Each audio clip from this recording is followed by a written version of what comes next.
Hello, everybody, and welcome to Fandom Academy, Season 3, Episode 7, for real this time. I said 7 last week, and it was not Episode 7, so it's real this time.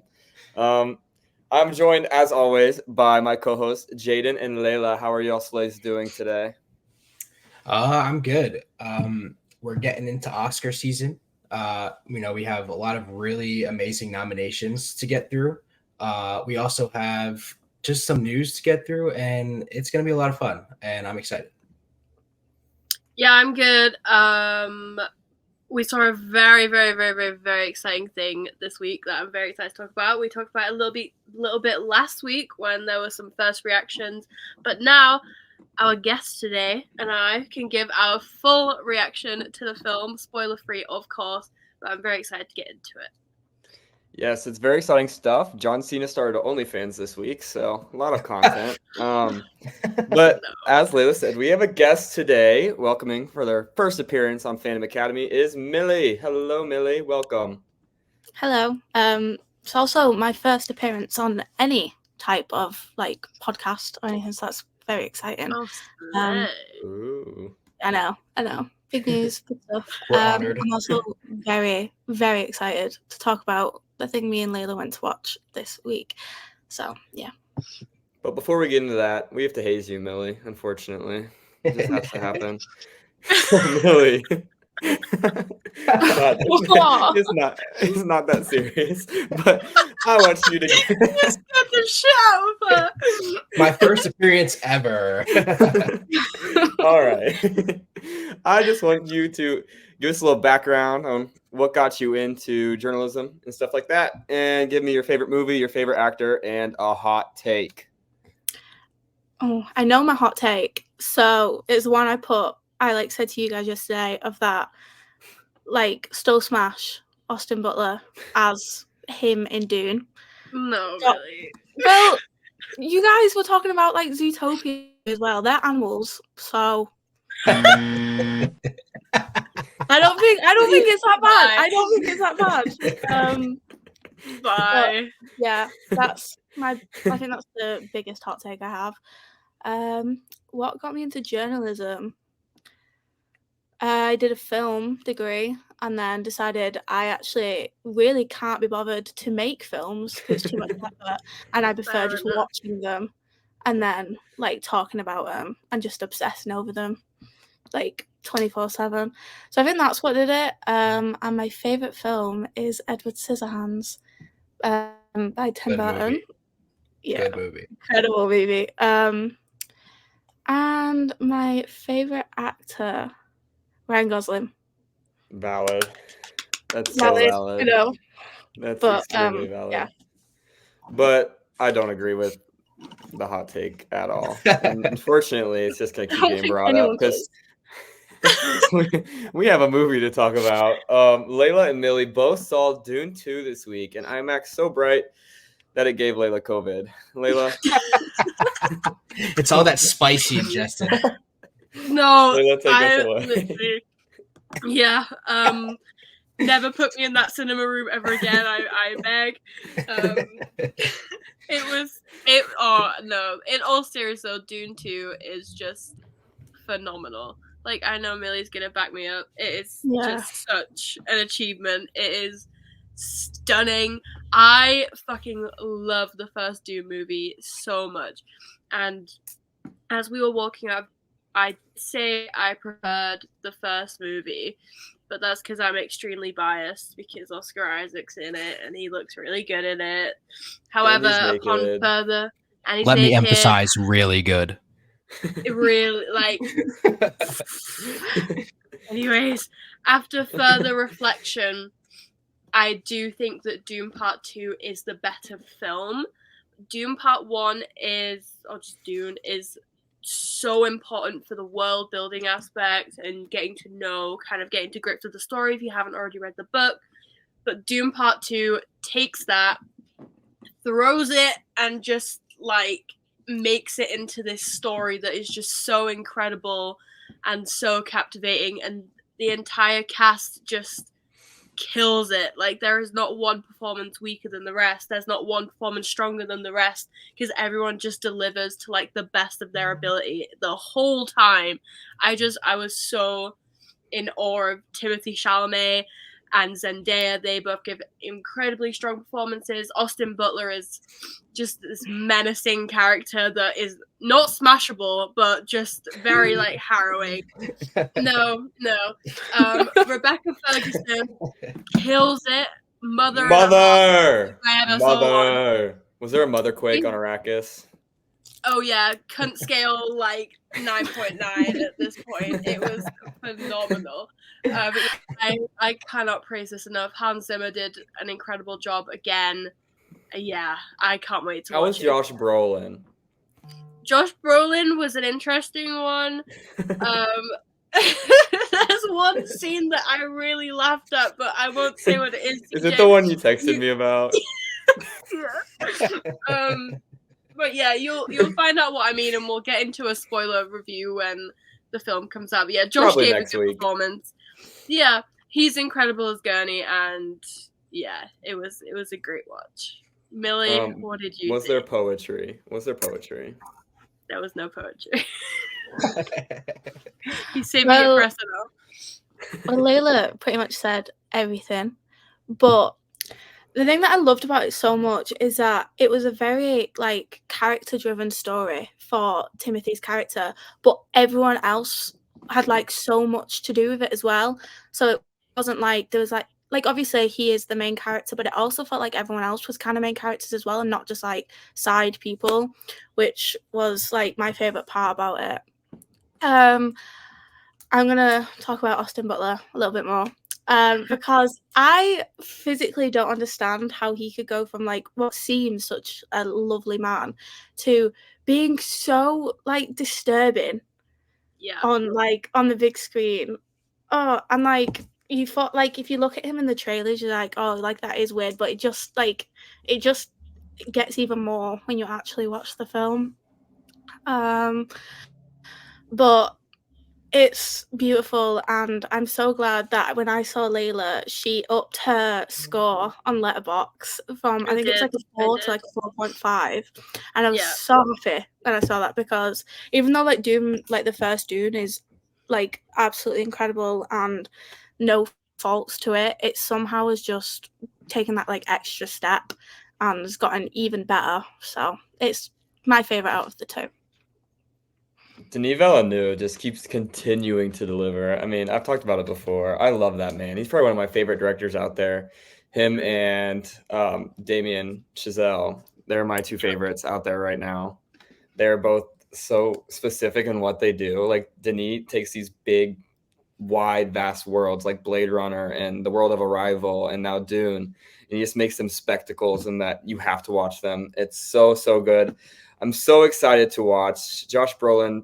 I can't stop talking about Josh Brolin, but he put like a little goofy Instagram caption that was like weirdly talking about everything that happened in Dune 2. I kind of love him. He said something about Rebecca Ferguson doing crack and something in the bathroom or something. I don't know. Something along those lines. And I was like, all right. I love him so much. But yeah, Jaden, what are you excited about for Dune 2? Well, I was someone who absolutely loved the first film. I know for most people it was kind of slow burner. It was kind of just building that story, building that world. But from people that have read the book and from people who have seen the second film, I hear it picks up quite a bit, and that's what I'm really excited for. I'm excited to see Zendaya. I'm excited to see a little more action. I'm excited to see more sandworms and seeing them ride the sandworms and shit like that. Like, I'm just so excited for everything that this film has to offer. I will be a Dune fan till the day I die, and I'm sure this movie is just going to solidify that. Zendaya is phenomenal in this one. I just want to talk about that a bit more. Like, I'm sure. Like, it's no secret that they used her for the marketing for the first film. She was in it for like 5 minutes. We all know, we've been through this. She was just literally one of my favorite performances in this film. Shani has some really, really powerful moments when it comes to her and the Fremen and her relationship with Paul. They go through so much together. There's so much they both have to realize before they can move on to the next step of their respective journeys. And Zendaya just kills it. And her connection with Timothy is just translated so well on screen. And yeah, she was one of my favorite parts about this one, for sure. I am very, very excited we're getting more Zendaya. I love her. Anything she does, she acts like her life depends on it. So I love it so much. We got Challengers coming up too. But Jaden, I know you're talking about sandworms. The sandworm I'm most excited for is that popcorn bucket, which I will be getting on Sunday. I kind of want one after watching I it. kind of want one as well. I told Gabrielle that we're getting one, and there's no discussion about it. We're gonna get it. I'm gonna eat my popcorn out of it like a normal human being, and no one has to worry about what I do with it when I get home. That is my business that and my for business. You to know and no one to find out. Exactly. All right. Well, moving on to talking about things that could be interpreted as sexy. Let's talk about Glen Powell. Glen Powell got casted in a super really random role this week. He's playing Chad Powers, who is a character from Eli Manning, weirdly enough, who is, I believe, a college football player who gets in some trouble and has to go into disguise in order to stay on the team. So this is gonna be some whack ass shit. I just know it. But Glen Powell's been he has been active on Twitter talking about this. I can tell he's fucking excited. Because he hasn't really talked about anything else he's been in that much. He's already had like 3 tweets about this shit, and it's been like a day. So I know he's hyped. He said that he's even watch out for him in football games in the spring or fall. My bitch ass gonna have to go to every fucking football game, I guess. Like, it's not gonna be a winning battle, but yeah, he's hot. Him in college is interesting considering he is like 30. So that'll be interesting.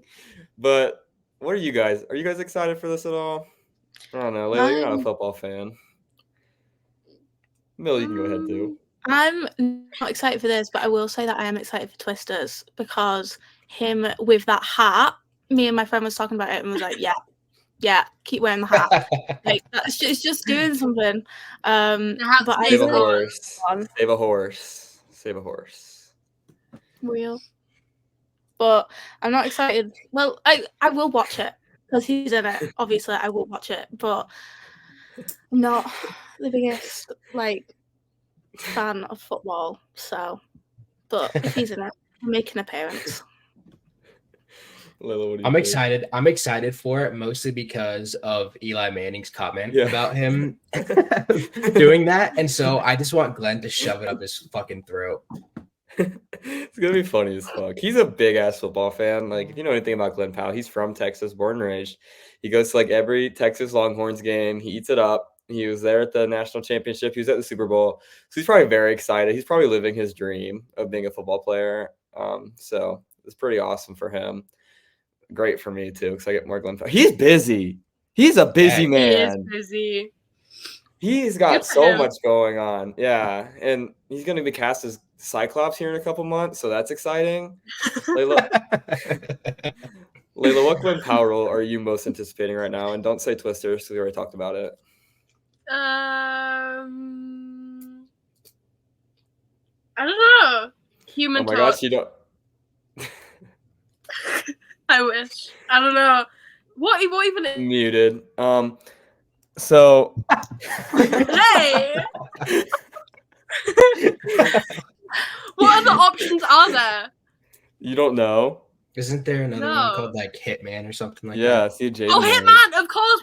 Yeah, Hitman. Sorry, CJ. Fan, unbelievable. Well, all the Glen Powell projects coming up are really fun. We also have something else really fun coming out this summer. Got a date this week. Jaden, let's talk about it. Yeah, so I believe it was June 13th, right? June 13th is the official release date for The Boys Season 4, and I am so freaking hyped. The Boys has just a very special place in my heart. I know it's super gory. I know it's a ton of action. I know the cussing and the verbiage in that film or in that series can be quite out of pocket. Oi, you fucking cunt. Absolutely fucking diabolical. No, but this is honestly one of my favorite shows of all time, and the fact that season 4 is right around the corner is so goddamn exciting. CJ, I'll pass it to you. What are your expectations for this season 4? I'm gonna spin the question. Guys, over under on 4 cocks in this show.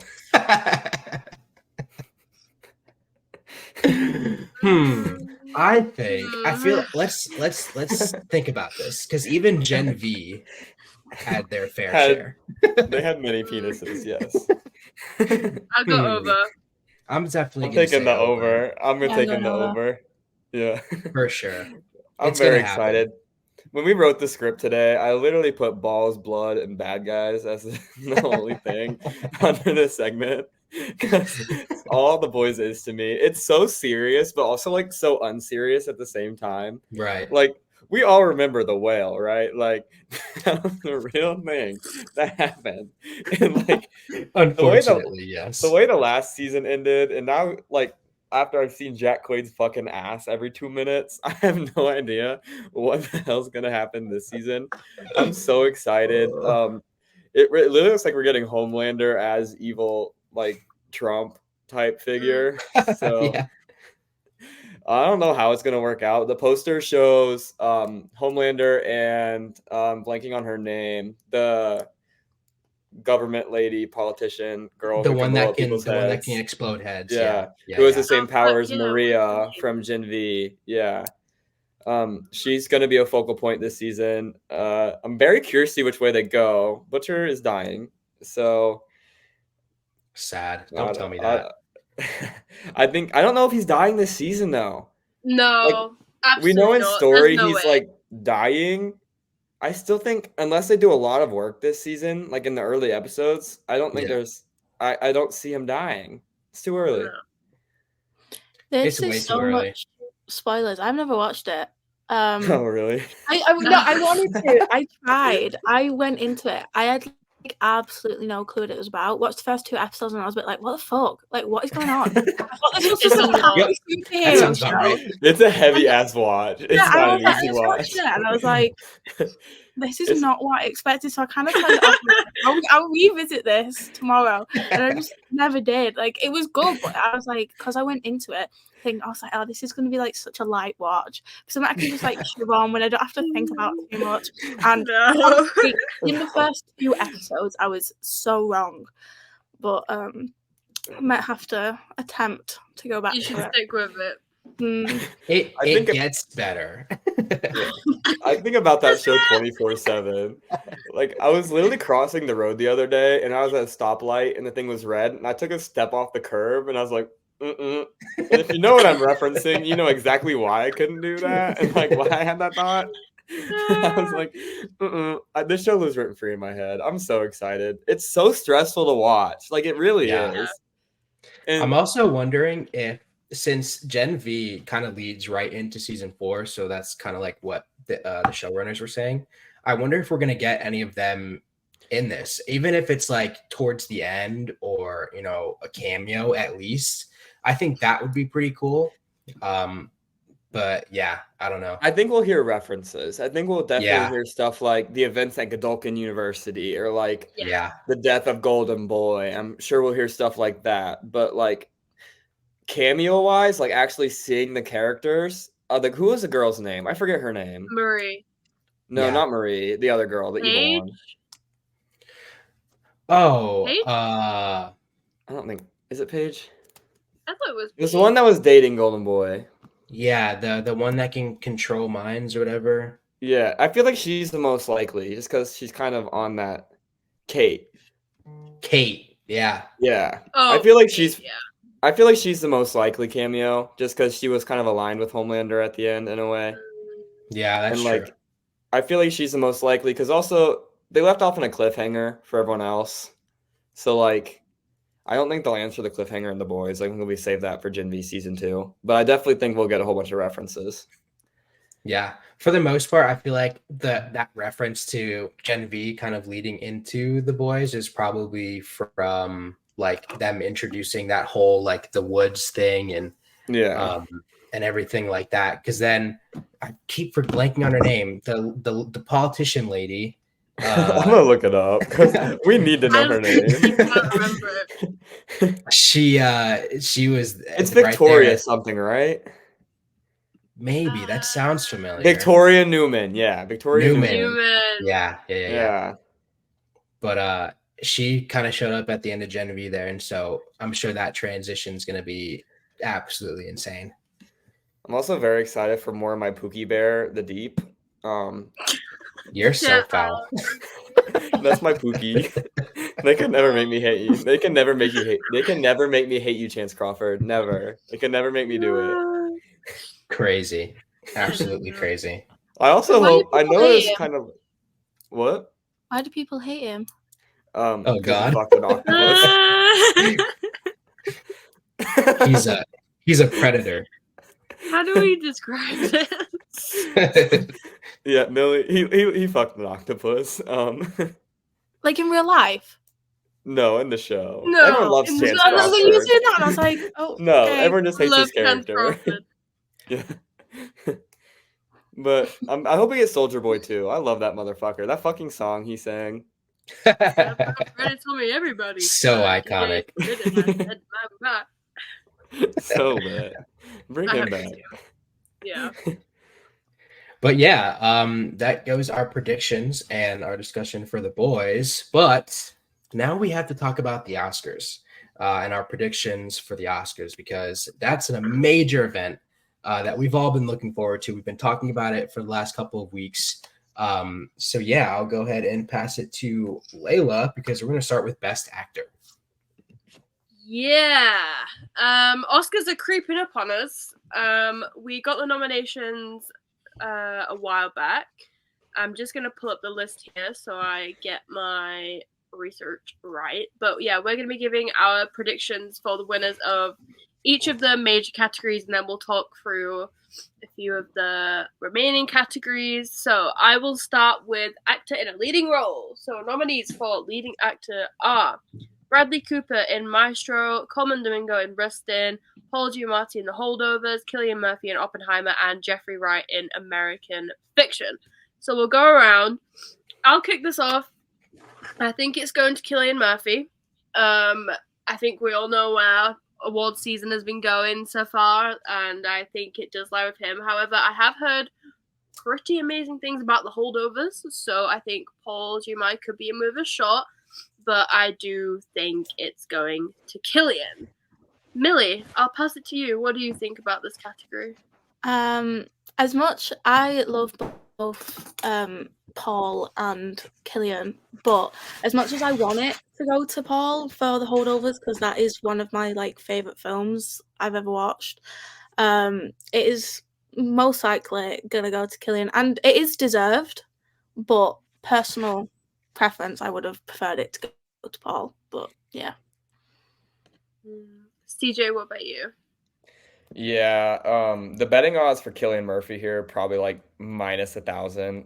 He's going to win this. Paul Giamatti has the best odds after him. No one else really has a shot, unfortunately. Cillian Murphy was great in Oppenheimer. I haven't seen Holdovers yet. I'm planning to watch it this week at some point. I'm very excited for it. But yeah, I'd be absolutely stunned silence if anyone other than Cillian Murphy. I honestly think this is probably the most obvious one on the entire rundown.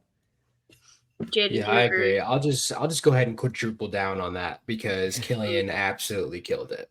And I'll just leave it at that, because you guys already hit the mark.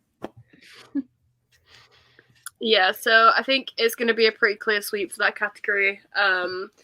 Let's move on to Best Actress. CJ, you want to take this one? Yeah, Best Actress is one that at the beginning kind of seemed similar to the actor, but now I really feel like it's a 50-50 shot after the way BAFTAs went. So the nominees are Annette Bening for Naiad, Lily Gladstone for Killers of the Flower Moon, Sandra Hüller for Anatomy of a Fall, Carey Mulligan for Maestro, and Emma Stone for Poor Things. This is between Emma Stone and Lily Gladstone, 100%. Personally, I'm Team Lily Gladstone. Lily Gladstone, as I've said numerous times on this podcast, was not only my favorite female performance of the year, was my favorite performance overall of the year. And she had a lot less screen time than Emma Stone did too. And that's no slight to Emma Stone. I'm just saying she made a lot of impact with not a ton of screen time. And that's how great Lily Gladstone was. She was phenomenal, like powerful to a T. Really, that film does not work without her, I don't think. With it being 3.5 hours, you need kind of something to keep you invested. Lily Gladstone is that character. Every time she's on your screen, eyes are locked on her. She's phenomenal, and I really hope she takes this historic Oscar home. But let's pass it to Layla. Yeah, I agree on that one. I think, I love Emma Stone more than anything. She raised me. But Lily Gladstone, I think that Oscar could mean so much more to her in the long run and for her career. And I still have not seen Killers of the Flower Moon. I'm planning on it, but I've heard nothing but amazing things about her performance in it. And we saw her take home a few awards this season already. However, Emma is picking up a lot of awards herself. It's going to be a tight race between those two, I think. Millie, what are you thinking on this one? I want and think it's going to be Emma Stone. I'm kind of a bit biased though because I sadly haven't watched Colours of the Flower Moon yet. I was going to watch it the other day and then I saw it was 3.5 hours and I was like, don't have it's a commitment. Yeah, I was like, this is going to take up my whole entire night. I am hoping to watch it soon, but I do think it's going to go to Emma. They've been pretty neck to neck and like back and forth of who's won the awards the whole season. So I think it's going to be her. Jaden, what do you think? Yeah, I'm actually going to agree with that. I did actually get a chance to see both Killers of the Flower Moon and Poor Things. And like you said, CJ, just with Lily Gladstone, she did do a lot with the little amount of screen time that she was given in a 3.5 hour movie. But I just think that the character development that Emma was able to portray in just a 2.5 hour movie was absolutely insane. She was able to portray infant to full grown adult. And that's impressive. That's incredibly impressive. As much as everybody on this list absolutely deserves an Oscar, Lily Gladstone absolutely knocked it out of the park with her performance. I do think it's most likely going to go to Emma Stone. It's definitely something. I feel like we'll get more knowledge on it tomorrow night as of recording because the SAG Awards are tomorrow. So that'll be interesting to see who wins there. I feel like whoever wins there is probably taking home the Oscar. Yeah. But that will be a big, big test. Also, I didn't talk about this earlier, but Glen Powell is presenting at the SAG Awards tomorrow. So everyone watch. And Pedro's going to be there. Yeah. Also yesterday, Meryl Streep, Emily Blunt, and Anne Hathaway are all presenting together, reuniting A Devil Wears Prada, which is a fucking phenomenal movie. Oh, and I'm very excited about that. Those three are so iconic together in that movie. And yeah. But next award goes to Jaden for Best Supporting Actor.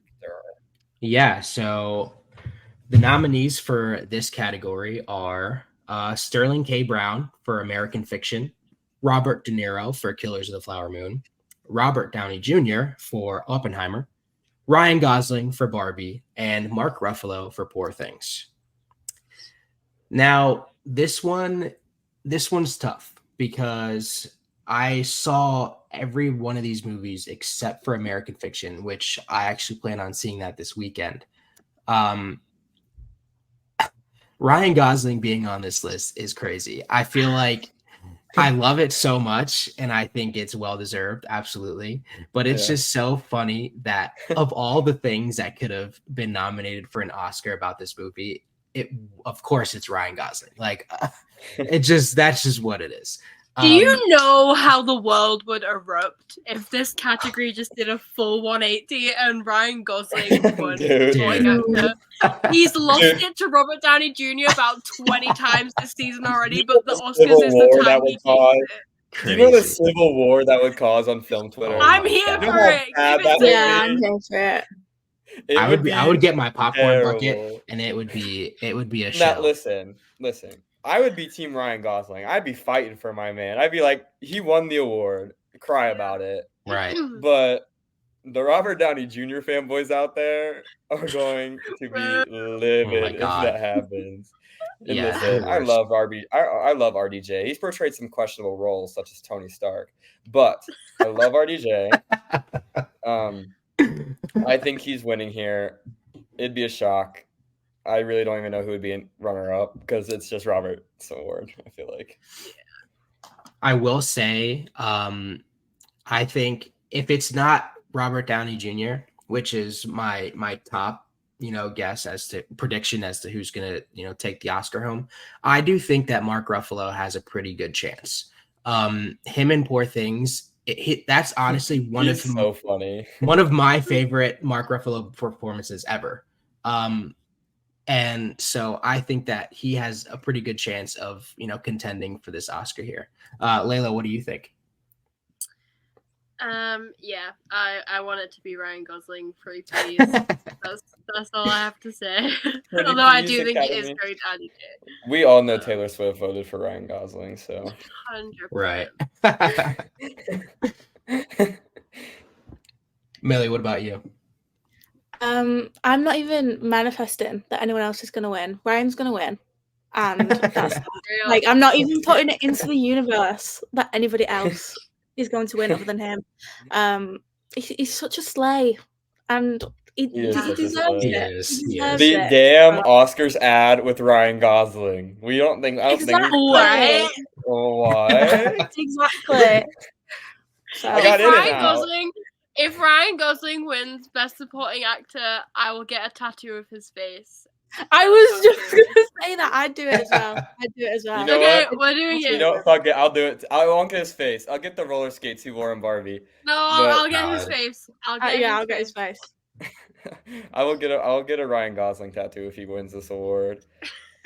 But also, while we're talking about these nominees, I want to talk about Robert De Niro for a second too, because he is amazing in Killers of the Flower Moon. I don't think I've ever hated someone so much as I've hated that man. Thing was, he was so his character was so nice. Like, he was always so nice to everyone, but he's a fucking piece of shit. Like, you know what he's doing? Like, he's doing all this terrible, unhumane, just absolutely scum of the earth shit, but he's doing it with a smile on his face, and that's the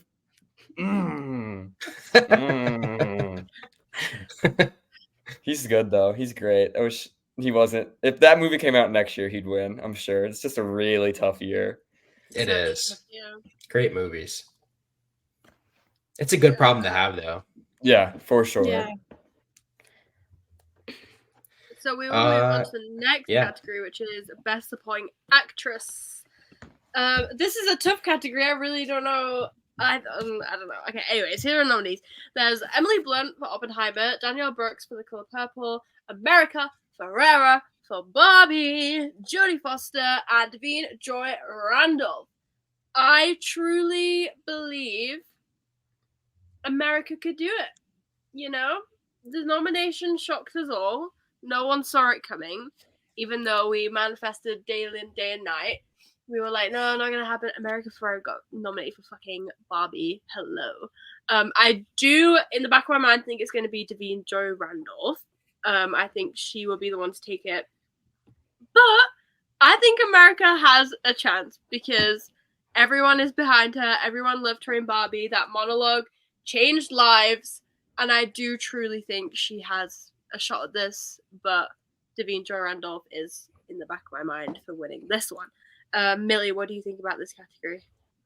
As much as I want it to be America, because she was mind-blowing in Barbie, and obviously the whole monologue thing just changed everything for women. I absolutely love Devine in The Holdovers, and if she wins, which I'm hoping she does, it is so deserved. Like, the way she just presented her character, and the scenes where she broke down, she deserves the Oscar 100%. But I'd be happy with either of them. I'd be really happy. But I'm leaning more towards Devine. CJ, Jaden, what about you guys? I'm going with Devine too. She's a humongous slay. I love her. I'm so excited to actually watch the holdovers because I've never heard anything other than good things about her in that movie. So I'm very excited for that. In second place, I'm honestly don't think America Ferrera has the second best odds either. I feel like it was a long shot for her to get nominated, so I feel like it's even more long shot to win. I remember Oscar nominations morning. I was up early. I was excited, and her name came out, and I was like shook. I was shocked. So I'd be tremendously shocked as well if she won here. I'd love it. I'd be so excited. I'd be over the moon. I'd probably be crying at her acceptance speech. But I actually think Emily Blunt probably is the second best odds here for Oppenheimer. And I love Emily Blunt. She was honestly, this might be a stretch, but she's probably a top 3 favorite part of Oppenheimer for me. I thought she didn't have a lot to do, but when she was on screen, she was tremendous, especially in the courtroom scene at the end. Oh my God, was she brilliant. So, and this is her first nomination. So maybe it'll be your first win. I don't know, but I feel like for sure it's going to Devine Joy Randolph. Yeah, I feel like, and I was going to kind of say the same thing, like with Oppenheimer and Emily Blunt being nominated. I think she has a very strong chance. I remember being in Oppenheimer, and the first watch, it's a long movie, and so it kind of dragged a little bit. But I remember every single time that she was on screen, kind of like you were saying, CJ, I was like zoned in. I was ready to see what she had to say, ready to see what she was going to do next, because just absolutely phenomenal. America, I would be sad low key if she didn't get it. She might not. She probably will not, unfortunately, just with the way these things go. But she would be my second prediction for this. Absolutely. Yeah. Which brings us to our next one, which is Best Director. Before I talk about this, I want to talk about my zaddy at the moment. That's Matt Damon. I've been obsessed with this man the past week. So talking about Oppenheimer, that is not what I expected to come out of your mouth. Matt Damon, I love you so much. You're my zaddy of the week. He's a king. He is a king. But back on track. Best Director. Our nominees are Justine Triet for Anatomy of a Fall, Martin Scorsese for Killers of the Flower Moon, Christopher Nolan for Oppenheimer, Yorgos Lanthimos for Poor Things, and Jonathan Glazer for The Zone of Interest. This is a slam dunk, half-court swish. This is Christopher Nolan. He's winning this award. It's going to be easy. I don't see anyone even really having a shot. So that's my prediction. Christopher Nolan wins. Jaden, what do you think? First of all, I will say that Yorgos, is that his name? Yorgos? Yeah. I don't know what that man is on, but literally all of his films are just batshit fucking crazy. They're like fucked up. Yeah, The Lobster. What else has he directed? The Lobster, Killing of the Sacred Deer. Yeah. Which is a Barry Keoghan's in that. The Lobster, which is Colin Farrell. The Poor Things. Like, he has a pretty crazy dude. Barry Keoghan and The Killing of the Sacred Deer. Holy shit, bro! That movie is wild. So damn good. Barry Keoghan, if you're listening, stop getting your ass out, please. No, keep doing it. Keep doing it. No. We want ass. We want. It's nothing we haven't seen before. No. We've seen it once. But I don't know. I feel like Killers of the Flower Moon was just a masterpiece. And I feel like if anybody were to be contending in this category, it would be Martin Scorsese and Christopher Nolan, because they came out with 2 absolute masterpiece movies. But I personally think that Martin Scorsese has that little bit of an edge on Oppenheimer, mostly because of the story that he was telling and how well he was able to tell it. I think it's a very intense subject to touch on. And I think Oppenheimer is the same thing, but I just feel like Killers of the Flower Moon hit a little bit closer to home, and I think that he could potentially bring this home. I could see that. Layla? Yeah, I mean, we all know it's going to Chris Nolan. I'm not even bothered about this category. I just wish Greta's name was in there. Like, we all know it's going to Chris Nolan. We've already talked about this, but I just wish her name was up there. But yeah, we all know who it's going to. I've just decided to live the life that Ryan Gosling lives in the Oscars trailer, where he had no idea that Greta Gerwig wasn't nominated. And that's Yeah, the life I choose. That's the life I choose to live. Greta Gerwig's nominated and she already won the award. Millie, what do you think? I completely agree with Layla and CJ. I feel like it'd be a massive plot twist if he didn't win. I feel like it's really, really obvious that Nolan will win against everyone else. And gonna put my piece in as well of that Greta should have at least been recognised and nominated, even though it is deserving to go to Nolan. She should have at least instead. But I feel like if he doesn't win, I will be very, very shocked. Yeah, I agree. But moving on to one that I think is become less obvious, and that's Best Picture. Jaden, take us away. Yeah, so this is a pretty crazy list. And just looking over this now, it's kind of crazy that all these movies came out in 2023. Absolute great great year for movies. Okay, so our nominees are American Fiction, Anatomy of a Fall, Barbie, The Holdovers, Killers of the Flower Moon, Maestro, Oppenheimer, Past Lives, Poor Things, and The Zone of Interest. Now, again, I haven't seen some of the movies on this list, but if I had to give my guess as to who is taking the Oscar home for Best Picture, again, it would have to be between Oppenheimer and Killers of the Flower Moon. And I think it's just because of the stories that they tell. Both absolute masterpiece of a film. But if I had to choose one out of the two, I'm going Killers of the Flower Moon on this one. CJ, what do you think? I'm actually going to go a different direction. I actually think Poor Things has a really, really good shot here. That's valid. It's a good movie. His choice, that's the boring choice. It's the one that's probably going to win. But Poor Things is so well-rounded. There's not very many holes in that movie. Every time I've seen things from this movie or even think about this movie, I just think of the sky and like the landscaping and the cinematography was brilliant. Some of the best I've ever seen. And the story's great. As you said, all the actors are great. Emma Stone, Mark Ruffalo are just perfect. But it's between those two, Oppenheimer and Poor Things. I'm going to pick Oppenheimer and be boring, but I think Poor Things is a really good shot. Yeah.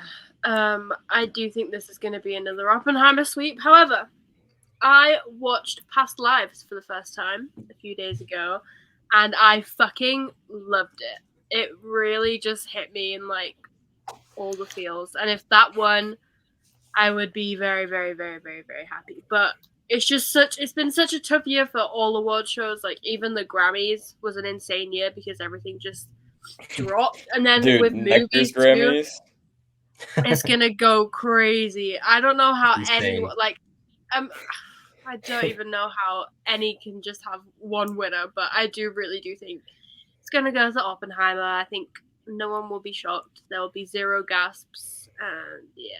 Maybe we'll get a real shock. Maybe they'll walk on stage and be like, Oppenheimer, wait. Wait a minute. You didn't win. You didn't win. Or that, oh, I accidentally read the wrong card. This shit was so stupid. I remember that shit. So bad. That was like one of the first Oscars I ever watched. I was just like, why am I watching this? Millie, what do you think? I feel like it's such a hard category to look at, especially like we said, because it was an incredible year for films, and there's so many films that aren't even on the list that were amazing. All of the Strangers did not get any love here. Exactly. But I don't know, as much as I am going to be a Barbie defender till I die, and I would just absolutely love to do like a random 360 and was like, actually guys, they've won. And as much as I think it's gonna go to Oppenheimer, I want it to go to The Holdovers. It's incredible, and if anyone hasn't watched it, they need to. It actually changed my life. It sounds so dramatic, but it did. Not at all. So I'd love for it to go to the holdovers, but I feel like it is going to be Oppenheimer. That's valid. There's also some other random ones we can talk about. Original song, I think, is pretty obviously going to Billie Eilish. For What Was I Made For? And I'd honestly be really pissed if it went. I'd be really pissed if it went to anyone else. This is the one. If it goes to I'm Just Ken, I'm not here for that. I'm sorry. Yeah, I love him, but like Billie should win. Yeah.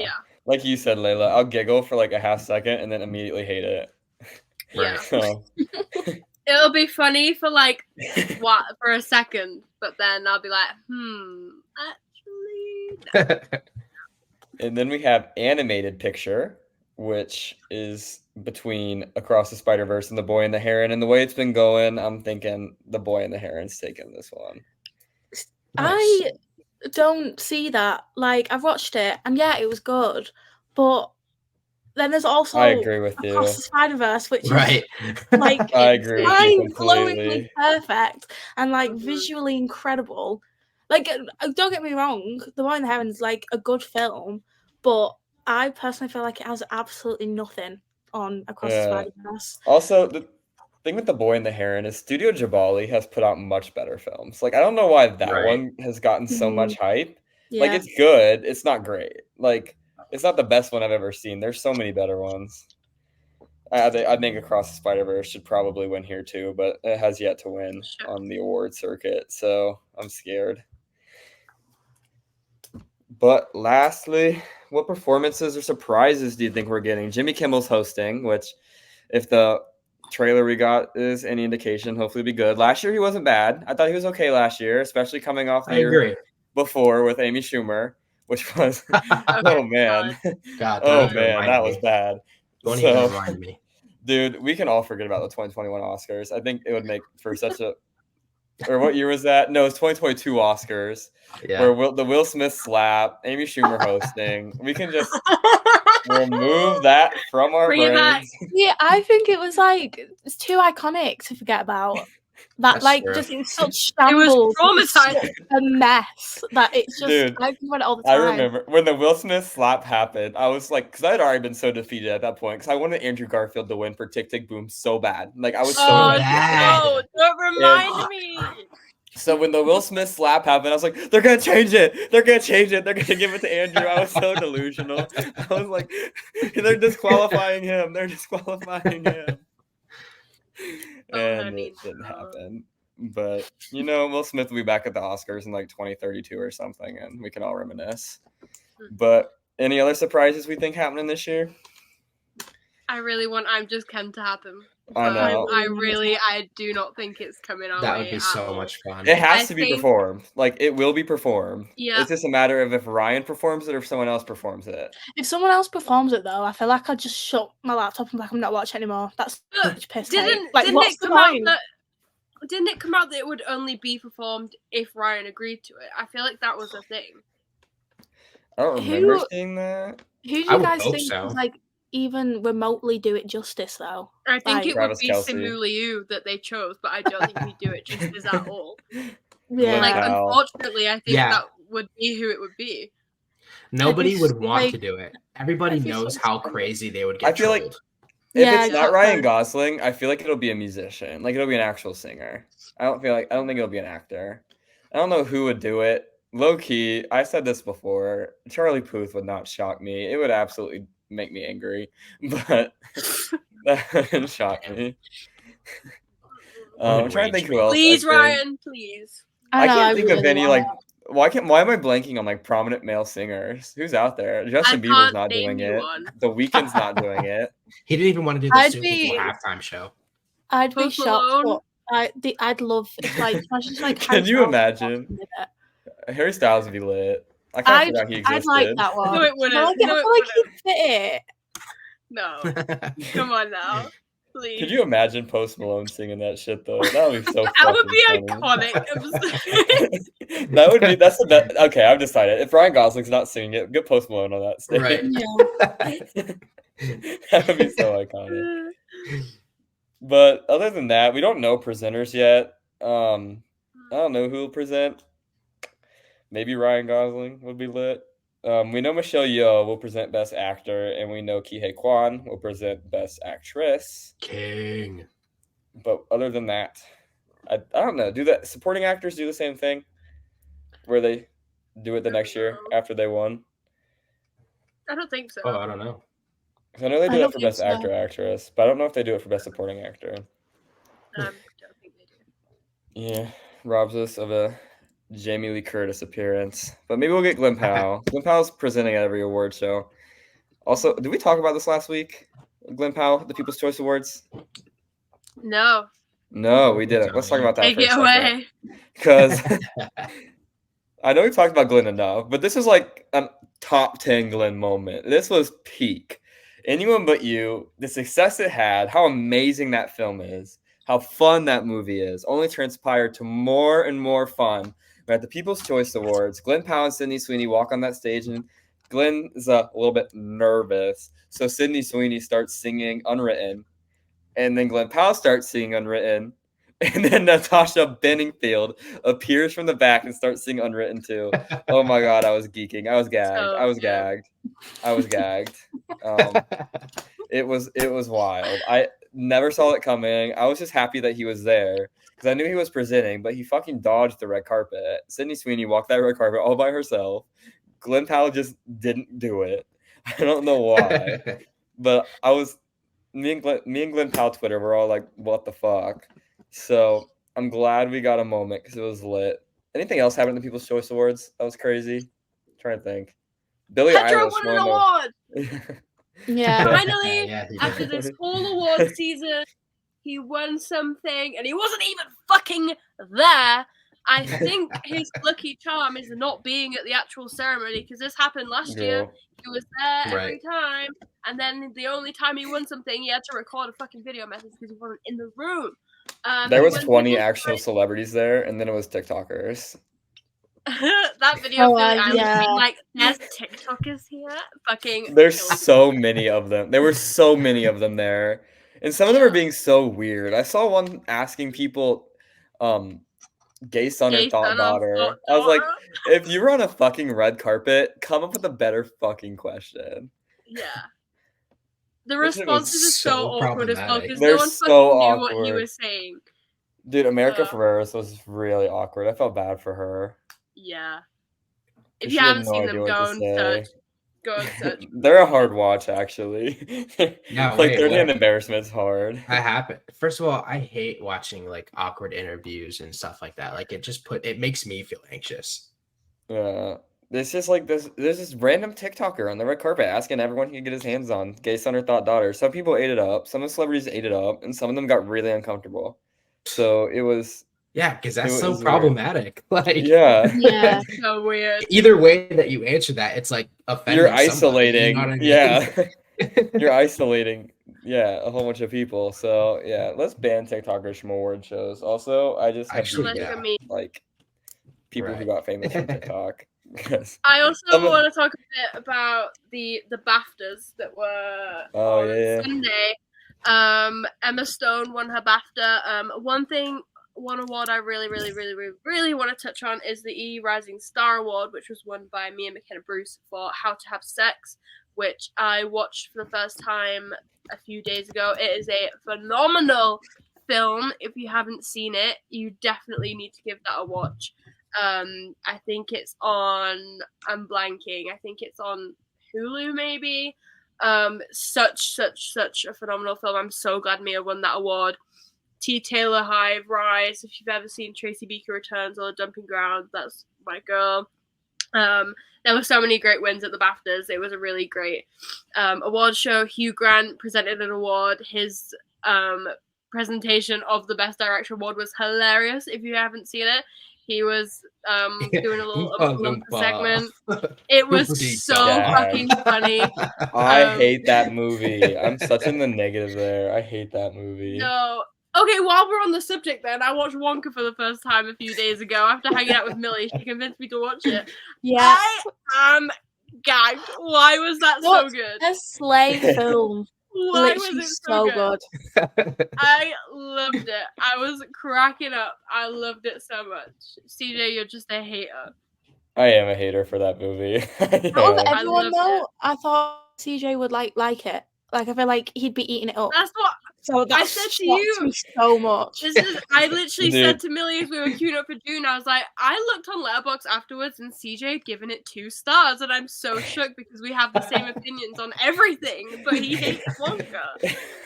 Millie, you're gonna learn there is no pattern to what I like and don't like. It really So just real. depends. It really just depends. Don't try to read them. Depends Like what day it is. when you think you have me understood, I flipped the page. It's wild, honestly. It really does depend what mood I'm in when I watch it for the first time, or like what side of the bed I wake up in the morning. Madam Web was different though, because I was ready. I was sat in Madam Web. I was ready to love that movie to shit. I was ready to defend that movie to my core. I was so excited, and I was like, nope, I can't justify it. Yeah, because like weeks before it, you was like, oh, I'm like a defender till I die. You always all this, and then I went on Letterboxd and saw you give it half star, and I was like, oh, like that must be really bothered if she just like fucked it off. And you know we love Morbius in this house. Jaden included. Morbius 5 stars. Right. Yeah. That's why I was dreading it. I was like, this movie's gonna be terrible, and we're gonna have to hear about how amazing it is from these two for the rest of the fucking year. Yeah. Not for me. Don't worry. Don't worry. That's the bullet I on think that I one. could have made a better film. Like the audio and everything in it is so bad. Like it's so bad. The fucking It's kind of editing iconic, though. is awful. Anyways. Dude, it was rough. It was a rough watch. Let's leave that behind. Another thing I do want to touch on before we end this episode is challenges. We mentioned it earlier, but we got a new trailer this week. Zendaya is looking motherful in this trailer. She is here to devour. She just is the movie star of our time. I have decided. She is such an icon. I'm in love with her. This is really one of like those roles where we see her lead in Euphoria, and if you've seen Malcolm and Marie, you know she steals that movie. But this is really like her movie star moment, I think, coming up. We're gonna see her in Dune too, but this is like her movie, and the trailers just look phenomenal. And if we leave the cinema and those two fuck-ass boys have not kissed on the lips, then I'm done. I need them to full on make out for like 20 seconds. Give me the MMF threesome. We need it. We need it. That's why we're all going to the theaters. They know that. Come on. There's no way they don't know that. The way they're marketing this movie, they know we are headed to that theater for that threesome. Like, no one gives a fuck about the tennis, unfortunately. No one gives a fuck. Like, I'm sure there's someone out there who's like, yay, tennis movie. No. That's not me. I'm there for the drama. I'm there for the smut. Ohio's own Mike Fast is in that movie. So he is from the city that Jaden is currently recording this podcast in. So very, very excited to see an Ohioan on my screen with the greatest female actor of our generation, like you were saying, Layla. My bestie. If you were ever seen Zendaya in something that is not like an Oscar-worthy performance, please let me know, because I mean I watched Shake It Up and it should have won an Oscar. Yeah, so, real. Literally so real. Like Casey Undercover. Should have won a Grammy. Yeah, like she's so iconic. Did you see her comments about Tom Holland? Yeah. She was asked like she's down bad. Who has the best Riz in her life? And she was like, Tom Holland's it wasn't even that. She was asked who had the best Riz on the Dune cast. Oh, yeah. This man has not set foot in Dune, yet she has to bring up his name. Like, those two saw those breakup rumors and were like, hell no. We gotta silence this shit. We gotta silence. You know what it is, though? Shit. If she would have answered any other way, the media would have been like, oh, shit. Oh, shit. Yeah. Dude, especially if she said Timmy, because they've been on that train for a while too. Right. So, yeah, slay. But if Tom Dare. Yeah, if they're not in game, I'm actually just gonna not get married. I think because love's not real. Yeah, if they're not real, love's not real. I'll stop believing in them. Yeah, it's not real. I'm not gonna waste my time if those two don't end up together. Same thing with Ryan Reynolds and Blake Lively. I have the same deal with them. God, yeah. They have to die married to each other. That's just how it works. They're dying married to each other. Yeah. Yeah. Sure. They're dying in each other's arms at this point. Yeah. They better, man. I think I've never cried over a celebrity breakup. That one would ruin me. I would sob for days. Right. I would sob for days. Same with Tom Dea. I love celebrities. Kind of problematic. But unless anyone has anything else they want to talk about, it could literally be anything. We have proven that many times. We'll wrap up this episode. I think it was at the BAFTAs when Emma Stone won the award and she looked at Ryan Gosling. No. And the way he looked, I literally just died there. I was like, this is too much for me to handle. And then, because obviously, like, the weeks before, it was like, oh, like, he won his award for, like, singing, she won, like, for acting, all this and that. And it was just like, and then this happened, and I was like, they're just trying to kill us. It was too much for me to deal with.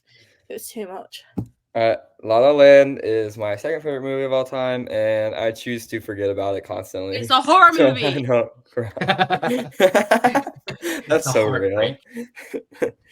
It's legitimately so good, though, and every time I'm reminded of it, it hurts. The picture that lives rent free in my La La Land head and mind is when Emma won the Oscar for La La Land, and you see Andrew Garfield crying in the crowd. That is the real La La Land moment, and yeah, that picture will haunt me till the day I die. So, but we're gonna wrap things up today. Make sure you're following Fandom Academy on all of our socials and hit that notification bell so you don't miss any content. Also, if you're watching on YouTube, please hit the like button and share it with your friends for fun, because we're fun. It'll help with the algorithm. You can find all of our shows on the AOF network, including Agents of Fandom, Ticket to Reality, Listen 3000, Comic Corner, and The Critics, anywhere on Apple, Spotify, or anywhere you get your podcasts from. And yeah, where can we find you guys, Layla and Jaden?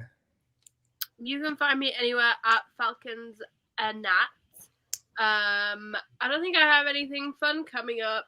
I'm just having a break after having a Dune-filled week. Yeah, go and check out our pictures from the Dune screening and mine from the premiere. And Millie and Adam are going to have some fun Dune content coming to the site soon. Jaden? Yeah, you guys can find me pretty much everywhere at jaden.cmduran. But for the most part, I've been focusing a lot on my bartending content and kind of trying to solidify that. So you can find that duran.drinks. I'll be coming out with some more content throughout these next few weeks and everything like that. And yeah, just stay tuned. Got a lot of things in the behind the scenes cooking. And we also want to spend a special thank you to our special guest for this week, Millie. Thanks for coming on. You did phenomenal. And where can the people find you? And what do you have fun coming up? My Instagram and TikTok and stuff like that is just Millie Wiseley. My Twitter is Millie Wiseau because Millie Wiseley was taken. And I am going to be posting a little short video review on the Agents of Fandom TikTok probably tomorrow for Dune Part 2. So that's exciting. So you can hear more of me talking about Austin Butler, pretty much. No one wants to hear that. There'll be someone out there that will be like, she's so real. And then I got the validation I need. No, they will. I'm telling you. It's not just me. And you can find me anywhere at CJDar_. And also, I went on the SportyCast Wrestling podcast, which is our friend AF's podcast where he talks wrestling. That was really fun. We talked Elimination Chamber, which by the time this releases, it will have happened. So go back and listen and hear how many we got right. And yeah, I should have an article coming out here in the next couple of days. My Breakout Stars piece is finally done. Just waiting on it to be posted. So that's exciting. My first article since July. Woofda, it's been a while. Excited to be back in the game. But yeah, it's been a great episode. And see you next week. Peace. No.